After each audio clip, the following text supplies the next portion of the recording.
இருக்குதுங்களா? அடம் பிடிக்கிறது. நான் இதை செய்ய மாட்டேன், நல்லதெல்லாம் பண்ண மாட்டேன், செய்ய மாட்டேன், ஆலயத்துக்கு வாய ஆறாது, அதுக்கெல்லாம் நான் வர மாட்டேன். ஆண்டவர் தேடு, அதெல்லாம் என்னால முடியாது. இதெல்லாம் முரட்டாட்டம். இதெல்லாம் நம்ம ஜாக்கிரதையா இருக்கும். ஆண்டவருடைய பிள்ளைங்க ஆண்டவரை சரியா தேடும். ஆண்டவர் என்னை தேடி வந்தான்னு சொல்லி வீட்டை உட்காந்துடக்கூடாது. ஒரு நாள் ஆண்டவர் உங்களை தேடி வந்தார். யார் மூலமாக? எந்த ஊழியக்காரர் மூலமா, விசுவாசம் மூலமா வந்தார். உங்களை தேடி நீங்க கஷ்டமா இருக்கும்போது வந்தார், பிரச்சனையில் இருக்கும்போது வந்தார், துயரத்தில் இருக்கும்போது வந்தாரு. ரட்சிக்கப்படுறதுக்கு முன்னாடி உங்களை தேடி வந்ததுனால தான் ரட்சிக்கப்பட்டு இன்னைக்கு ஆலயத்தில் உட்காந்துருக்கீங்க. இன்னைக்கு நீங்க என்ன பண்ணணும், நான் என்ன பண்ணணும்?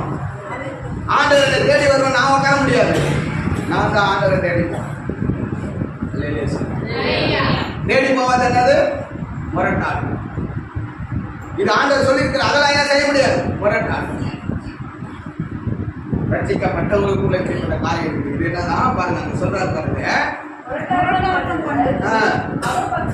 அவபக்திக்கும் விக்கிரக ஆராதனைக்கும் சரியா இருக்குதான். முதல்ல நம்ம அதை இது பண்ணிருந்தோம்ல, அதுக்கும் இதுக்கும் சரியா இருக்குதான். அப்ப நம்ம இது அதுலயே இருக்கலாம்ல, இதுலயே வந்தோம். அதெல்லாம் செய்யக்கூடாது, பரிசுத்தமா வாழணும், ஆண்களுக்காக வாழணும் தானே வந்திருக்கிறோம்.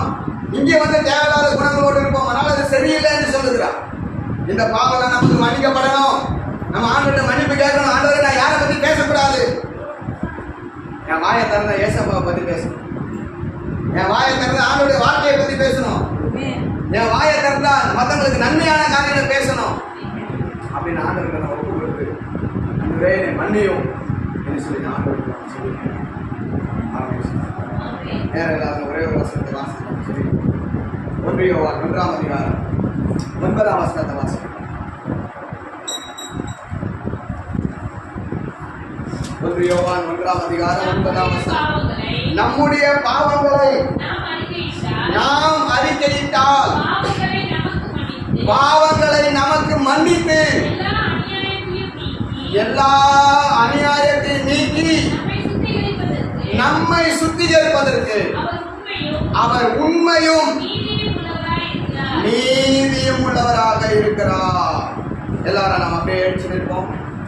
இந்த வசனத்தை எல்லாரும் சேர்ந்து வாசிங்க. இந்த வார்த்தை என்ன சொல்லுது பாருங்க. நம்முடைய பாவங்கள் மன்னிக்கப்படணும், நம்முடைய பாவங்கள் சுத்திகரிக்கப்படணும். ஒவ்வொருடைய தவறு ஒவ்வொரு விதமா இருக்கும். எல்லாரும் ஒரே தவறை பண்ண மாட்டாங்க, நம்ம எல்லாரும் ஒரே தப்பை பண்ண மாட்டோம். அப்படின்னு சொல்லுங்க. ஒவ்வொருத்தரும் ஒவ்வொரு விதத்துல தவறு இருக்கும். எந்த தவறா இருந்தாலும் பரவாயில்ல, ஆண்டவர்கிட்ட மன்னிப்பு கேட்கும் போது ஆண்டவருடைய ரத்தம் நம்மளை சுத்திகரித்து பரிசுத்தம். இதற்கு நேராக நாம் கடந்து செல்ல வேண்டும். ஆண்டவர் மன்னிக்கிறார் சொல்லி திரும்ப திரும்ப பாவம் செய்து கொண்டே இருக்கக்கூடாது. அதில் நாம் ஜாக்கிரதையா இருக்க வேண்டும். ஆமென். ஏனென்றால் நாம் கொடுக்கப்பட்டிருக்க இந்த கிருபை காலம் முடிய போகிறது. இயேசுடைய வருகை காலம் வந்து கொண்டிருக்கிறது, உபத்திரவ காலம் வந்து கொண்டிருக்கிறது. உலகம் பல விதங்களிலே பாதிக்கப்படக்கூடிய காலங்கள் வந்து கொண்டிருக்கிறது.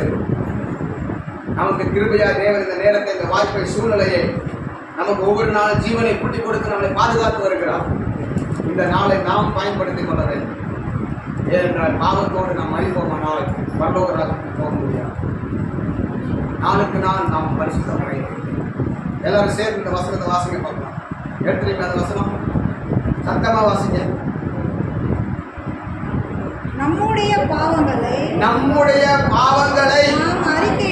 நாம் அறிக்கையிட்டால் பாவங்களை நமக்கு மன்னித்து எல்லா அநியாயத்தையும் நீக்கி நம்மை சுத்திகரிப்பதற்கு பரிசுத்தமாக்குவதற்கு சுத்தமாக்குவதற்கு இயேசு கிறிஸ்து உண்மையும் நீதியும் உள்ளவராக இருக்கிறார். இயேசு ரத்தம் மாத்திரம்தான் உங்களை என்னையும் எல்லா பாவத்திலிருந்தும், எல்லா அக்கிரமத்திலிருந்தும், அநியாயத்திலிருந்தும், தீமையிலிருந்தும் நம்மளை கழுவி, நம்மளை சுத்திகரித்து, நம்மளை பரிசுத்தப்படுத்த முடியும். வேற ஒரு ரத்தமும் நமக்கு உதவி செய்யாது. ஆனால் இயேசுதான் அதற்காக ரத்தம் சிந்தியிருக்கிறார். அந்த ரத்தத்துக்கிட்ட போய், இயேசப்பா என் பாவத்தை மன்னியும், என்னை சுத்திகரியும், என்னை பரிசுத்தப்படுத்தும், நான் இனி பாவம் செய்யாதபடி என்னை காத்துக்கொள்ளும் என்னுடைய ரத்தத்திலே மறையும் ஆண்டவர் என்று சொல்லி ஆண்டவருக்கு நம்ம தாழ்த்தி நாம் ஜெபிக்கும் பொழுது ஆண்டவருடைய மன்னிப்பு தான் மிக முக்கியமானது. மனிதன் சில வேளை நம்ம மன்னிக்காமல் போய்விடலாம். ஆனால் நாம் யாரை மன்னிக்கிறோமோ அவர்களை மன்னித்து விடுவோம். அவர்கள் மன்னிக்கிறார்களோ மன்னிக்கலையோ அது அவங்களுடைய உரிமை. தேவன் நம்மை மன்னித்து விடுவார். நாம் அப்படிப்பட்ட சிந்தையோடு நாம் ஜீவிப்போம். ஆண்டவர் நம்மை ஆசீர்வதிப்பார். எல்லாரும் கரங்கள் வேண்டும். அப்பத்தையும் ரசத்தை இயேசுடைய சரீரமாக இயேசுடைய ரத்தமாக தேவன் நமக்கு மாற்றி தரும்படி நம்ம எல்லாரும் ஆண்டவருடைய ஸ்தோத்திரம். ஏசப்பா கர்த்தாவே ஸ்தோத்திரம் ஸ்தோத்திரம் ஸ்தோத்திரம் ஸ்தோத்திரம் ஸ்தோத்திரம் ஸ்தோத்திரம் ஸ்தோத்திரம் ஸ்தோத்திரம். எல்லாரும்